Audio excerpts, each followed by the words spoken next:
Hello दोस्तों, नमस्कार। स्वागत है आप सभी का एजुकेशन मंत्रा में। दोस्तों, इस वीडियो में बहुत सारी इंपॉर्टेंट अपडेट पर डिस्कशन होगा। 97,000 प्राथमिक शिक्षक भर्ती छात्रों को मिली है बड़ी जीत और युवाओं के हितों का होगा इस बार चुनाव। आरआरबी एनटीपीसी ग्रुप डी में मिलेगी राहत और यूपीटीटी 2021 प्रश्नों पर होंगी ताबड़तोड़ आपत्तियां। आंदोलनकारी छात्रों पर बड़ी कार्रवाई देखने के लिए मिल रही है। तो सारी जो इन्फॉर्मेशन है उन पर डिटेल डिस्कशन होगा, लेकिन इसके पहले जो एलटी ग्रेड शिक्षक भर्ती की प्रिपरेशन कर रहे हैं उन छात्रों के लिए छोटी सी इन्फॉर्मेशन। आज हम बात करने वाले हैं एलटी ग्रेड शिक्षक भर्ती की बेस्ट बुक के बारे में, जो चच्चू पब्लिकेशन की है। इस पुस्तक की अगर खास बात करें तो सामान्य अध्ययन भाग 1 की इस पुस्तक में 2019 के सॉल्व्ड क्वेश्चन पेपर को समावेशित किया गया है। पाठ्यक्रमानुसार थ्योरी दी गई है और विगत वर्ष के जो इम्पोर्टेंट क्वेश्चंस हैं उनको भी यहाँ पर रखा गया है। ये पुस्तक आपको ऑनलाइन और ऑफलाइन दोनों मोड में अवेलेबल कराई गई है। ऑनलाइन के लिए लिंक डिस्क्रिप्शन बॉक्स में है, वहाँ पर जाकर चेक करें और साथ ही साथ दिए गए नंबरों पर ज़्यादा जानकारी के लिए कॉल भी कर सकते हैं और ऑफलाइन के लिए किसी भी नज़दीकी बुक स्टॉल पर कांटेक्ट कर सकते हैं। और ये पुस्तक आपको विभिन्न विषयों पर भी उपलब्ध करवाई गई है। देखा जाए तो यहाँ पर एलटी ग्रेड कंप्यूटर, सामाजिक अध्ययन, सामान्य अध्ययन, गृह विज्ञान, इंग्लिश, विज्ञान और जीव विज्ञान, हिंदी जैसे सभी सब्जेक्ट्स पर अवेलेबल है। तो देर किस बात की, चच्चू पब्लिकेशन की बेस्ट बुक के साथ अपनी प्रिपरेशन को बूस्ट करें। दोस्तों, साल 2021 बीत गया नई प्राथमिक शिक्षक भर्ती को लेकर और इको गार्डन लखनऊ में लगातार धरना प्रदर्शन हुआ।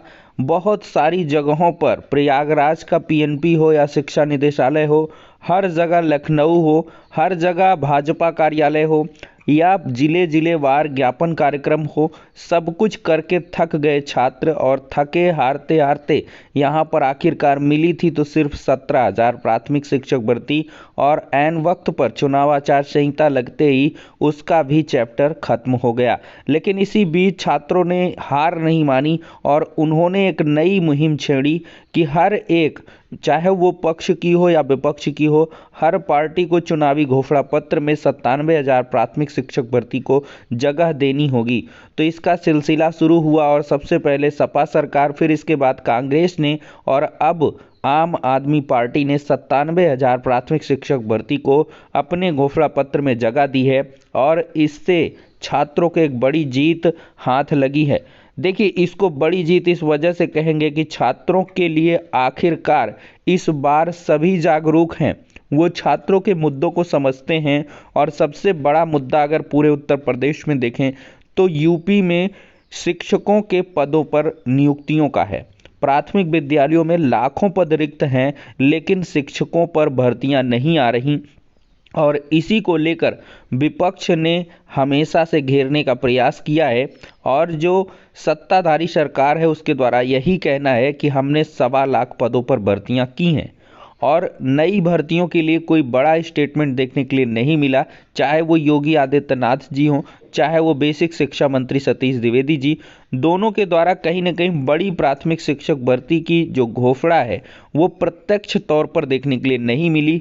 सिर्फ यही कहा जाता है कि हम प्रक्रियाओं को आगे बढ़ा रहे हैं, भर्तियां आएंगी, युवाओं को रोजगार मिलेगा, किसी के हम दबाव में भर्तियां नहीं करेंगे, योग्यता के मापदंडों पर पारदर्शिता को ध्यान में रखते हुए भाई भतीजेवाद को खत्म करते हुए सबका साथ सबका विकास की बुनियाद पर कार्य करेंगे। लेकिन कोई प्रत्यक्ष तरीके से कहने के लिए यहाँ पर तैयार नहीं हुआ। तो आपको दिखाते हैं। तो यहाँ पर दोस्तों देख सकते हैं आम आदमी पार्टी का यह गारंटी पत्र है। रोजगार गारंटी में अगर देखा जाए तो यहाँ पर साफ साफ लिखा है कि 1 माह के भीतर विज्ञापन निकालकर अतिशीघ्र 97,000 शिक्षक भर्ती को पूरा करेगी।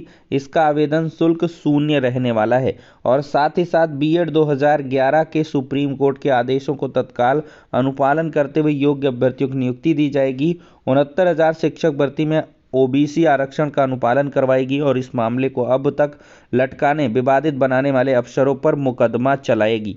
और यहाँ पर देखा जाए तो उच्च प्राथमिक स्तर के टीटी पास शिक्षकों के लिए पूर्व की भांति रिक्त पदों के सापेक्ष 50% नई भर्ती को लाकर 4 माह में पूरी करेंगे। और यहाँ पर देखें तो बीएड और बीटीसी की वर्तमान फीस को आधा किया जाएगा। और प्राइवेट टीचरों के लिए, प्राइवेट विद्यालयों में पढ़ाने के लिए प्राइवेट विद्यालयों को मिनिमम 25,000 का मानदेय दिलवाने का प्रावधान होगा। और 3 माह के अंदर बेसिक शिक्षा विभाग के अंदर अंतर जनपदीय तबादलों का प्रावधान किया जाएगा। तो सब कुछ कितना अच्छा है। यहाँ पर उच्च प्राथमिक स्तर में भी भर्तियां आएंगी। बीएड 2011 का मसला भी हल होगा। 69,000 में आरक्षण विसंगति को दूर किया जाएगा और हर साल 10 लाख रोजगार दिए जाएंगे। रोजगार ना मिलने पर हर बेरोजगार युवा को 5,000 रुपये मासिक बेरोजगारी भत्ता भी दिया जाएगा। तो इस प्रकार की जो घोषणाएं हैं वो आम आदमी पार्टी के घोषणा पत्र में, गारंटी पत्र में निकल के आ रही हैं। तो अब देखते हैं कि और कौन सी पार्टियां हैं जो युवाओं के भविष्य को ध्यान में रखते हुए उनके हितों का घोषणा पत्र जारी करेंगी। यहाँ पर देखा जाए तो इस बार जो युवाओं का ये चुनाव है, चूंकि युवा सबसे ज़्यादा वोटर हैं और युवा ही मतदान का सबसे ज़्यादा प्रयोग करेंगे, मताधिकार का प्रयोग करेंगे, तो ऐसे में युवाओं ने भी यही ठाना है कि जो उनके हितों की बात करेगा, छात्र हित में जो बात करेगा, वही यूपी में राज करेगा। तो कुल मिलाकर देखते हैं कि यहाँ पर क्या कुछ चीज़ें आगे हैपन होने वाली हैं। तो फिलहाल के लिए दोस्तों अब हम बढ़ते हैं अगली अपडेट की तरफ। आरआरबी एनटीपीसी ग्रुप डी में राहत मिलने वाली है, इसके आसार अब बढ़ गए हैं।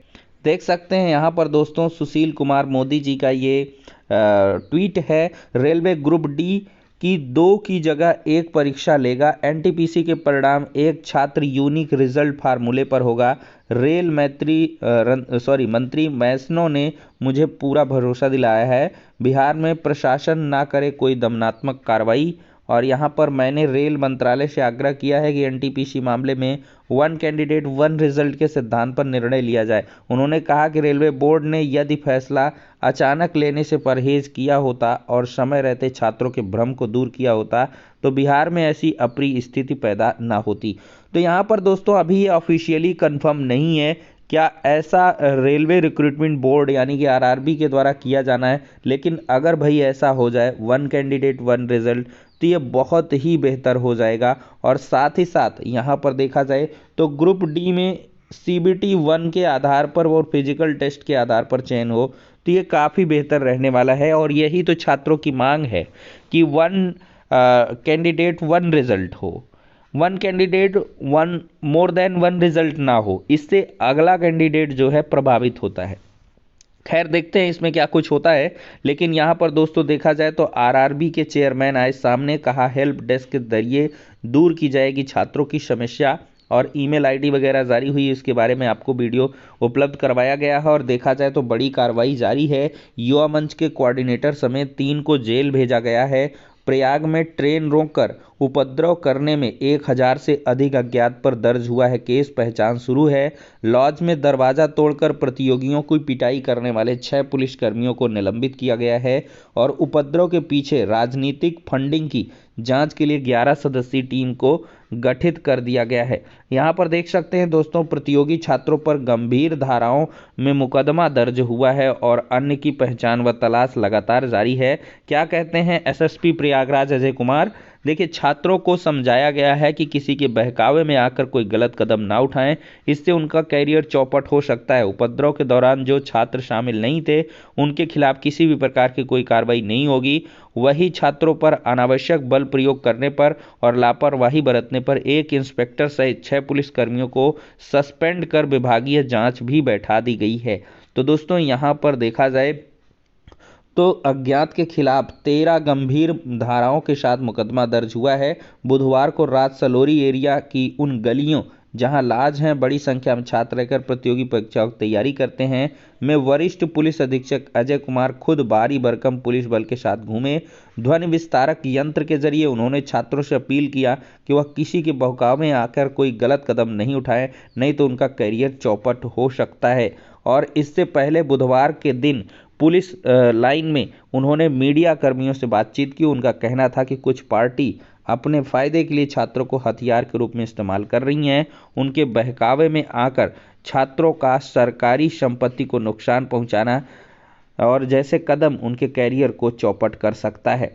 तो रात में एसएसपी तकरीबन 2 घंटे से अधिक समय तक पब्लिक एड्रेस सिस्टम के जरिए छात्रों के रहने वाले स्थान जैसे इलाहाबाद विश्वविद्यालय, बघाड़ा, सलोरी, जाट समेत अन्य इलाकों में मौजूद रह कानूनी कार्रवाई व धाराओं के बारे में समझाते रहे। उन्होंने पब्लिक एड्रेस सिस्टम के जरिए 25 जनवरी को प्रयाग रेलवे स्टेशन पर हुई वारदात मामले में निर्दोष छात्रों के खिलाफ कोई कार्रवाई नहीं किए जाने की भी बात कही।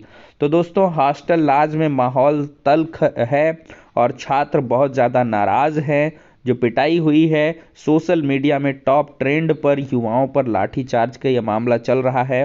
और देखा जाए दोस्तों, अगली तरफ तो उत्तर कुंजी जारी हुई है, 1 फरवरी तक आपत्ति कर सकते हैं। लेकिन जो सबसे बड़ा मसला नहीं दूर हुई, आंखों की किरकिरी।